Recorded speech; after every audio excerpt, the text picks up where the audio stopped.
Aku duwe abdi jenenge Petruk, wonge wis mati. Nek kowe iso mateni Dewa Kauna ngrebut pusaka, omahe Petruk, bojone Petruk peken. Piye? Ning ya kuwi wingi wis tak apeli. Dadi aja gelo.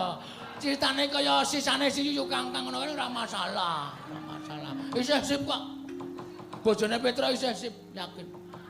Nan aku ora dhuwur wedel andeng-andenge. Kok kowe ngerti? Wah, ya ngerti. Saplahe Petruk mati rak kula mrika-mrika. Sinuwun menawa dipun parengaken Bagong mriku badhe kula kepruk watu sirahipun. Lho, lupute Bagong apa kok kowe sengitra Bagong? Mboten sengit ning sakit manah kula. Lah hubungane apa karo Petruk kowe? Kan kowe arep dikai bojone Petruk tak kandhani. Dadi aja kaget, sesuk nek lakon tope bojo cocokno. Ana andeng-andenge telu.